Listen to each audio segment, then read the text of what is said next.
জাতীয় বিশ্ববিদ্যালয়ের 2023 সালের ডিগ্রি প্রথম বর্ষের পরীক্ষা আগামী 29 জানুয়ারি থেকে শুরু। ওই দিন স্বাধীন বাংলাদেশের অভ্যুদয়ের ইতিহাস সাবজেক্টের পরীক্ষাটা হবে। আপনার কাছে সময় খুবই অল্প। এই অল্প সময়ের মধ্যে কিভাবে পড়ে এই সাবজেক্টে A+ রেজাল্ট করবেন, আজকের ভিডিওতে সেই বিষয় নিয়ে আলোচনা করব। কোন কোন প্রশ্ন আপনার পরীক্ষার জন্য গুরুত্বপূর্ণ সেটি আপনাদেরকে বুঝিয়ে দিব, যাতে করে আপনি এই শেষ সময়ে ভালো প্রস্তুতি নিয়ে ভালো রেজাল্ট করতে পারেন। তো চলুন শুরু করি। দেখুন কোন কোন প্রশ্ন আপনাদের পরীক্ষার জন্য অধিক গুরুত্বপূর্ণ, এই বিষয়টা বোঝার জন্য আমাদের যে প্রিমিয়াম সাজেশন রয়েছে সেটি আপনাদেরকে একটু দেখাতে চাই। এখানে দেখুন ক বিভাগের জন্য যে অতি সংক্ষিপ্ত প্রশ্নগুলো রাখা হয়েছে সেগুলোতে স্টার মার্ক করা আছে যে কোন প্রশ্নটা সবচেয়ে বেশি গুরুত্বপূর্ণ। প্রথম অধ্যায় থেকে ক বিভাগের প্রশ্ন দেখালে খুব বেশি আপনি বুঝতে পারবেন না, তবে খ বিভাগ এবং গ বিভাগের প্রশ্ন দেখালে বুঝতে পারবেন। দেখুন এখানে খ বিভাগে প্রথম যে প্রশ্নটা আছে, এই প্রশ্নটা 2015 সালে এসেছিল। মানে যে পরীক্ষা আপনাদের অনুষ্ঠিত হয়েছে নতুন সিলেবাস প্রণয়ন করার পরে 2014-15 শিক্ষাবর্ষের পর থেকে, মানে 15, 16, 17, 18, 19, 20, 21 তারপর 22 পর্যন্ত যে পরীক্ষাগুলো হয়েছে, এই পরীক্ষাগুলোর মধ্যে এই প্রশ্নটা 2015 সালে এসেছিল এবং 2017-তে এসেছিল। তার মানে পরপর দুইবার এসেছিল, এরপর আর কোনো আসে নাই, যার কারণে এই প্রশ্নটা 2023 সালের পরীক্ষায় অধিক গুরুত্বপূর্ণ। দ্বিতীয় যে প্রশ্নটা বাঙালি সংকট জাতি, এইটার যে প্রশ্নটা, এইটা 2015-তে এসেছিল, 17, 19, তার মানে পরপর তিনবার আসছিল, এরপরে আর আসে নাই, যার কারণে 2023-এ এই প্রশ্নটা 100% কমন আসার সম্ভাবনা রয়েছে। এবং দেখবেন আপনি পরীক্ষা দিতে গিয়ে এই প্রশ্নটা কিন্তু এসে যাবে। এরপরে পরবর্তী যে প্রশ্নটা রয়েছে এইটাও 2014-তে এসেছিল, তারপর 16, তারপর 21, অর্থাৎ এই প্রশ্নটাও কিন্তু অধিক গুরুত্বপূর্ণ। তো যে প্রথম অধ্যায় থেকে 3টা প্রশ্ন খ বিভাগের জন্য গুরুত্বপূর্ণ, এই 3টা থেকে মোটামুটি একটা কমন আপনি 100% পাবেন। দ্বিতীয় যে গ বিভাগের প্রশ্ন রয়েছে, গ বিভাগের প্রথম প্রশ্ন যেটা, সেটি 2014 সালে এসেছিল, 15-তে এসেছিল, 17 এবং 21-এ এসেছিল, যার কারণে 2023-এ আসার সম্ভাবনাটা সবচেয়ে বেশি। যেহেতু বেশিরভাগ প্রশ্নই দেখবেন যে বিজোড় সালে, 15 সালে, 17 সালে, তার মানে 16-তে পড়ে নাই, তারপরে 17-তে পড়েছে, এরপর আবার 18-তে পড়ে নাই, 19-এ আবার এসে পড়েছে। সো বিজোড় সালের প্রশ্নগুলো কিন্তু অনেক বেশি গুরুত্বপূর্ণ। তাহলে আপনি কোন প্রশ্ন পড়বেন? অবশ্যই বিজোড় সালের প্রশ্নগুলো পড়বেন। আর বোর্ড প্রশ্নগুলো কেন পড়তে বলছি, কারণটা কি, প্রত্যেকটা অধ্যায় থেকে যে গুরুত্বপূর্ণ টপিকসগুলো থাকে সেই গুরুত্বপূর্ণ টপিকস থেকেই শিক্ষকরা বেশিরভাগ প্রশ্ন করে থাকে। কারণ এমন কিছু কমন প্যাটার্ন আছে যেগুলো থেকে প্রশ্ন করলে ইজিলি অ্যান্সার করা যায়। তো এই টপিকসগুলো থেকে তো প্রশ্ন আসবে না, অবশ্যই গুরুত্বপূর্ণ টপিকস থেকেই তো প্রশ্ন আসবে। তো 2014 থেকে হিসাব করুন 2022 পর্যন্ত এই যে পরীক্ষাগুলো হয়েছে, এইগুলোতে অবশ্যই গুরুত্বপূর্ণ প্রশ্ন বারবার করা হয়েছে। বারবার করার ফলে দেখা গেছে যে এমন কোনো প্রশ্ন বাদ নাই যেগুলো বোর্ড প্রশ্নে আসেনি। সো বোর্ড প্রশ্নগুলো পড়লে অবশ্যই আপনার কমন আসবে, এটা 100% আপনি কনফার্ম থাকেন। দ্বিতীয় কথা হলো যে অবশ্যই বিজোড় সালের প্রশ্নগুলোর উপরে বেশি এফোর্ট দিতে হবে। কারণটা হলো জোড় সালের প্রশ্নগুলো জোড় সালে এসেছে। গত 2022 সালে যে প্রশ্নগুলো এসেছে, 22 সালের প্রশ্নগুলোকে স্কিপ করতে হবে, কারণ ওইগুলো গুরুত্বপূর্ণ নয় আপনার জন্য। শুধুমাত্র যেগুলো 2021-এ এসেছে সেই 21-এর প্রত্যেকটা প্রশ্ন পড়বেন, 2019, 17 এইগুলোর প্রশ্নগুলো একটু বেশি করে পড়ার ট্রাই করবেন। দেখুন এই প্রশ্নটাই, এইটা কিন্তু জোড় সালে এসেছে, তারপরেও অনার্সে এসেছে, এইটা কিন্তু ডিগ্রিতে আসে নাই। সো এই যে বাংলাদেশের অর্থনীতিতে ভূ প্রকৃতির প্রভাব আলোচনা করো, এই প্রশ্নটা কিন্তু অনেক গুরুত্বপূর্ণ একটা প্রশ্ন। সো এইটাও আপনার পরীক্ষাতে কমন আসার সম্ভাবনা রয়েছে। তো প্রথম অধ্যায়টা এটাই আলোচনার বিষয়। এবার আমরা দ্বিতীয় অধ্যায় নিয়ে আলোচনা করছি। দ্বিতীয় অধ্যায়ে দেখুন ক বিভাগের প্রশ্ন নিয়ে আলোচনা করার কিছু নেই, কারণ এখানে যে প্রশ্নগুলো আছে অনেক অনেক বেশি গুরুত্বপূর্ণ, একটু দেখলেই বুঝতে পারবেন। যেমন অবিভক্ত বাংলার প্রথম মুখ্যমন্ত্রী কে ছিলেন, অবিভক্ত বাংলার শেষ মুখ্যমন্ত্রী কে ছিলেন, বঙ্গভঙ্গ কত সালে তারপর কে ঘোষণা করেন, তারপর দ্বিজাতি তত্ত্বের প্রবক্তা কে, বঙ্গভঙ্গ কবে হয়, তারপর অখণ্ড স্বাধীন বাংলা গঠনের প্রস্তাবক কে ছিলেন, মুসলিম লীগের প্রতিষ্ঠাতা কে ছিল, কত সালে প্রতিষ্ঠা করা হয়। দেখেছেন, প্রত্যেকটা প্রশ্ন কিন্তু গুরুত্বপূর্ণ। এরপরে দেখুন খ বিভাগ এবং গ বিভাগের প্রশ্নগুলো, যেমন সাম্প্রদায়িকতা কি, এইটা এবার 100% কমন আসার সম্ভাবনা রয়েছে। এইটা কিন্তু অনেক বেশি গুরুত্বপূর্ণ এবারের বর্তমানের যে পরিস্থিতি রয়েছে এই পরিস্থিতিতে। সো এই প্রশ্নটা খুব ভালো করে পড়বেন। দ্বিতীয় যে প্রশ্নটা, এইটাও কিন্তু 100% কমন আসার সম্ভাবনা রয়েছে। লাহোর প্রস্তাবের মূল প্রতিপাদিত বিষয় কী ছিল, এইটাও গুরুত্বপূর্ণ। দ্বিজাতি তত্ত্বের সম্পর্কে আলোচনা করতে বলা হয়েছে, এইটাও কিন্তু অনেক বেশি গুরুত্বপূর্ণ। ইতিমধ্যে প্রত্যেকটা প্রশ্ন আপনাদের পড়া হয়ে গেছে, খুব ভালো করে আয়ত্ত করে নিয়েছেন। তারপর আমি আপনাদেরকে বলে দিচ্ছি যে কোনগুলো সবচেয়ে বেশি গুরুত্বপূর্ণ।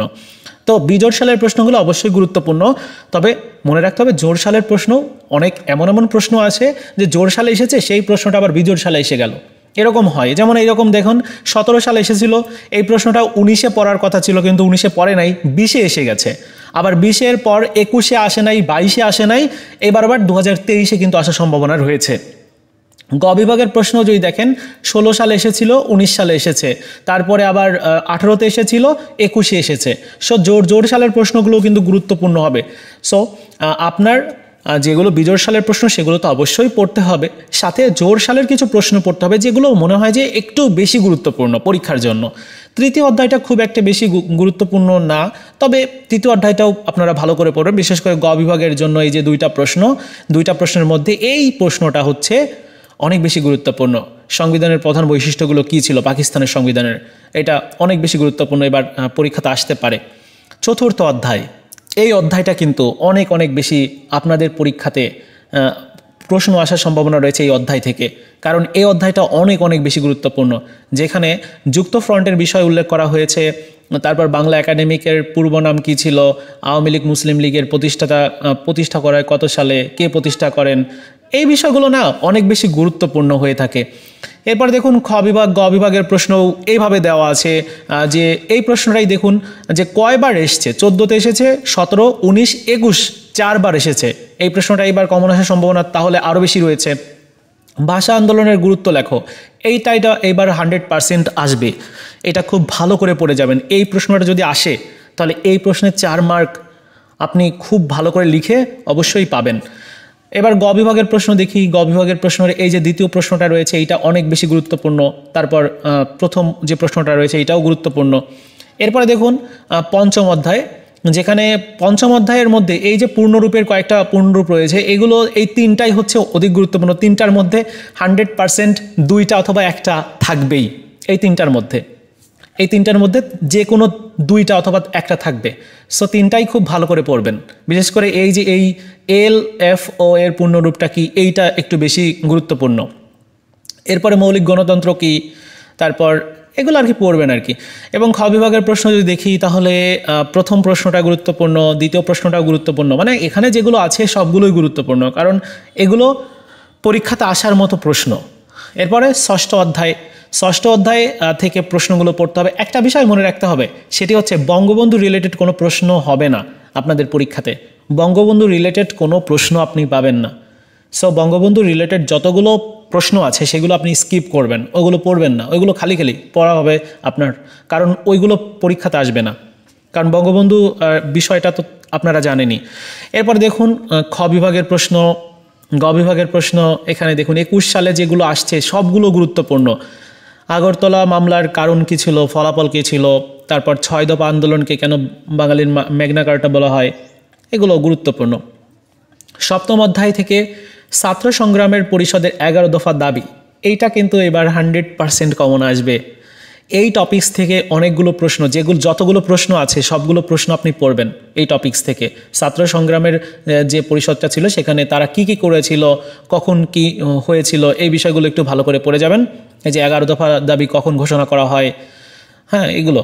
তারপর অষ্টম অধ্যায়কে থেকে এই প্রশ্নগুলো পড়া উচিত। এরপরে নবম অধ্যায়, যেটা হচ্ছে সবচেয়ে বেশি জরুরি আপনার পরীক্ষার জন্য, এই নবম অধ্যায়টা যেরকম বড় সেরকম এখানে মুক্তিযুদ্ধের মধ্যে একদম কখন কি হয়েছে সব কিছুই কিন্তু এখানে দেওয়া আছে খুব ডিটেলে। 20টার মতো প্রশ্ন রয়েছে ক বিভাগের জন্য, একটু দেখে নেন আপনারা প্রশ্নগুলো। এই প্রশ্নগুলো খুবই গুরুত্বপূর্ণ। যেমন বাংলাদেশের পতাকা কে প্রথম উত্তোলন করেন, খুব গুরুত্বপূর্ণ একটা প্রশ্ন। কোন দেশ সর্বপ্রথম বাংলাদেশকে স্বীকৃতি দেয়, তারপর এই যে বাংলাদেশকে স্বীকৃতি দানকারী প্রথম মুসলিম দেশ কোনটা, এইটা কিন্তু 2022 এসেছিল, কিন্তু এইবার আবারও আসার সম্ভাবনা রয়েছে, যার কারণে এটাও দেওয়া হয়েছে। আরেকটা প্রশ্ন আছে, সেটি হচ্ছে কোন আরব দেশ বাংলাদেশকে প্রথম স্বীকৃতি দেয়। এইটা কিন্তু এইবার 100% কমন আসবে। হ্যাঁ, সো এই প্রশ্নটা খুব ভালো করে পড়ে যেতে হবে, সালটা মনে রাখতে হবে যে কখন তারা স্বীকৃতি দিয়েছিল বাংলাদেশকে। ওকে, এরপরে দেখুন খ বিভাগের মুজিবনগর সরকার সম্পর্কে বলা হয়েছে। এখানে আর কি বঙ্গবন্ধু রিলেটেড বেশিরভাগ প্রশ্ন, তো যার কারণে ওইগুলো স্কিপ করা হয়েছে। শুধুমাত্র যেগুলো ইফেক্টিভ প্রশ্ন, যেগুলো পরীক্ষার জন্য গুরুত্বপূর্ণ, যেমন মুক্তিযুদ্ধে বুদ্ধিজীবী হত্যাকাণ্ডের উপরে টিকা লিখতে বলা হয়েছে, গুরুত্বপূর্ণ। 1971 সালের মুক্তিযুদ্ধের সম্পর্কে লিখতে বলা হয়েছে, এইটাও কিন্তু আসতে পারে। বাংলাদেশে মুক্তিযুদ্ধে বৃহৎ শক্তিবর্গের ভূমিকা মূল্যায়ন করো, এইটা গুরুত্বপূর্ণ। সো এই প্রশ্নগুলো একটু ভালো করে পড়তে হবে, যদিও কিছু স্কিপ করা আছে প্রশ্নগুলো। যদি এমন কোনো প্রশ্ন এখানে না থাকে যেগুলো মনে হয় আপনার কাছে খুবই গুরুত্বপূর্ণ, তাহলে ওইগুলোও পড়বেন, ঠিক আছে। এবার দশম অধ্যায় বা সর্বশেষ অধ্যায়, দশম অধ্যায় থেকে ক বিভাগের জন্য প্রশ্ন দেখুন 9টা প্রশ্ন রয়েছে, যার মধ্যে প্রায় ম্যাক্সিমাম প্রশ্নই হচ্ছে বঙ্গবন্ধু রিলেটেড প্রশ্ন এই দশম অধ্যায়টাতে আছে। কারণ এখানে হচ্ছে বঙ্গবন্ধু যখন ক্ষমতা গ্রহণ করলো, তারপর থেকে তিনি যতক্ষণ পর্যন্ত ক্ষমতাতে ছিলেন তিনি কি কি করেছিলেন সেই বিষয়ে এখানে আলোচনা করা আছে। যদিও নেগেটিভ কোনো আলোচনা নেই, তিনি যে ভালো দিকগুলো করেছিলেন, যে ভালো কাজগুলো করেছিলেন সেগুলোর বিষয়ে বলা হয়েছে। সো সেগুলোর থেকে প্রশ্ন আসার সম্ভাবনা খুব বেশি নাই, কারণ বঙ্গবন্ধু রিলেটেড প্রশ্ন এবার হবে না। তবে মৌলিক অধিকার, বাকশাল কি, এই যে বাকশাল কি, এই প্রশ্নটা কিন্তু অনেক অনেক গুরুত্বপূর্ণ। এবার এই প্রশ্নটা আসার সম্ভাবনাটা অনেক বেশি। তারপরে দেখুন 1972-এর সংবিধানের বৈশিষ্ট্যগুলো বিবরণ দাও, এইটা কতবার এসছে? 15তে এসেছে, 17, 19, 21, তার মানে 2023-এও এই প্রশ্নটা থাকবে। সো এই হচ্ছে বিষয়। তো মোটামুটি এটাই হচ্ছে পুরো সাজেশনটা। আসলে আপনাদেরকে বিষয়টা ভালো করে বোঝানোর জন্য দেখিয়ে দিলাম যে কোন কোন প্রশ্ন গুরুত্বপূর্ণ। হ্যাঁ, এই প্রশ্নগুলো কিন্তু পড়া উচিত আপনার, ঠিক আছে। তো আমি আগামী 27 তারিখে, 27শে জানুয়ারি এই সাবজেক্টের একটা সাজেশান দিব, যেই সাজেশানটা হবে হচ্ছে সংক্ষিপ্ত সাজেশান, যেখানে এই ধরনের গুরুত্বপূর্ণ যেগুলো প্রশ্ন আছে সেই প্রশ্নগুলোই শুধু দেওয়া থাকবে, যাতে করে আপনার শেষ সময়ে আরও ভালো প্রস্তুতি আপনি নিতে পারেন। ক বিভাগের জন্য প্রশ্ন আলাদা করে দিয়ে দিব, যে প্রশ্নগুলো আপনি পরীক্ষার হলে যেতে যেতেও পড়ে যেতে পারবেন, তাহলে ভালো হবে না? অবশ্যই। যাই হোক, এই ছিল মোটামুটি আজকের মতো ভিডিও। দেখা হচ্ছে নতুন ভিডিওতে। ভালো থাকুন সবাই, ধন্যবাদ।